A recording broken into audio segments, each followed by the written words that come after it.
And of course, you're welcome. It's time for that segment where we get to give you the headlines that you will meet if you decide to take any of the papers today for consumption. And I'm not doing that alone. I have the dark, the one, the only Okocha here. Thank you for joining. I'm also wearing dark, so don't worry. It's not a personal whatchamacallit.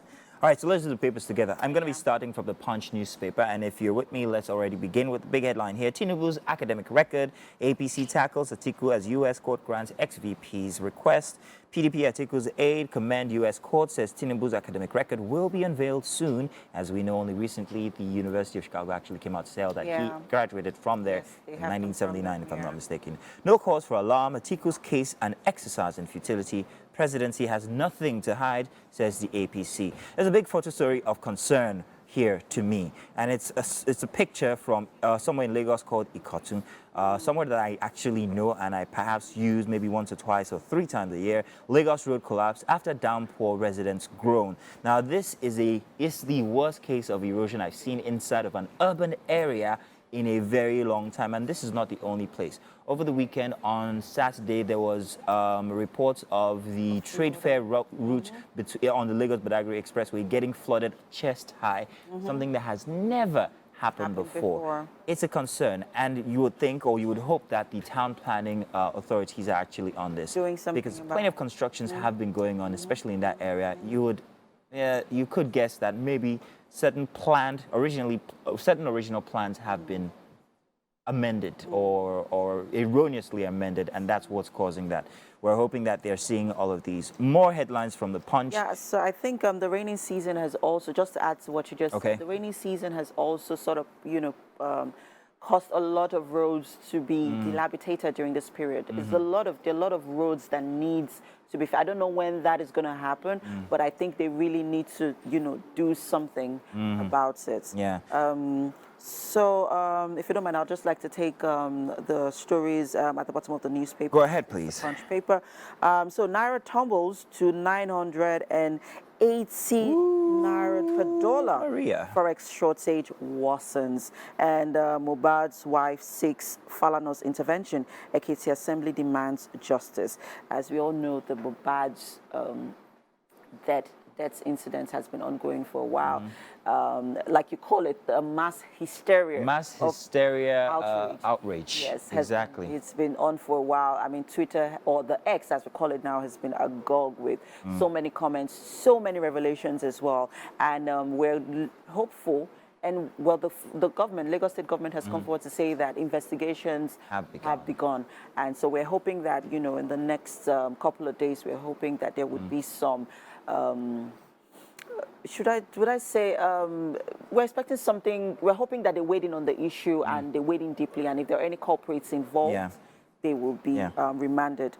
So finally, I'll just take one more story on strike. The NLC ultimatum ends today. Federal government allays fears. All right, we're still waiting for that one. Everybody's got their hearts in their mouth. So we're still waiting. We will. I'm sure we're going to come across that in other headlines here. Let me go now to the Nation newspaper. Nation newspaper has this headline: political cases consuming court time, says CJN Ariwola.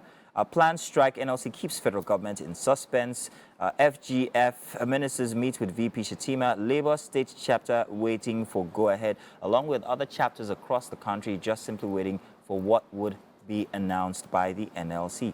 Well, we also wait, and we'll be bringing you information on that one. At the top of the Nation newspaper, Dangote Refinery, we will take off with crude from NNPCL. Okay, well, that's a good one. Take off. However, when? A timeline would be fair. We need to know. We thought upon commissioning, boom. Exactly. Everything was going to, but it's months after now. Nothing. We're still, Which is very disappointing because, I mean, there was a lot of expectations from this. We're expecting that also it was even going to affect the price of fuel. And, few months down the line, everyone is still, what's going on? There's still anticipation of even increases. So that as well. It's a very relative concern even to every single poor man out there, you and I. There's more headlines here. Ondo House steps up moves to remove Deputy Governor, and Nigeria's solid minerals deposit worth $700 billion, says Alake.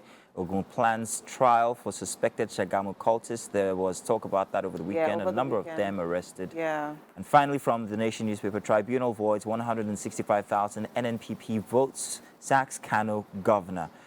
Oh, yeah. So I would go back to the Shagamu crisis, the cultist crisis that happened in Shagamu recently.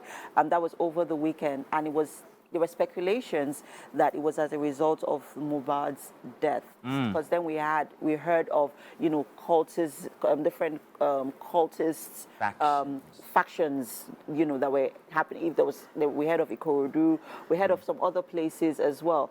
And this is very saddening because I feel that this is not a time for... Or the instance. Exactly. Use as this is not the time for it as well. But the police investigation is still ongoing regarding this. So we are hoping that there would be. Yes. So for Daily Independent, I'll take some of the stories here. Making the headlines: Edo asks federal government to explain source of 5 billion naira palliatives to states.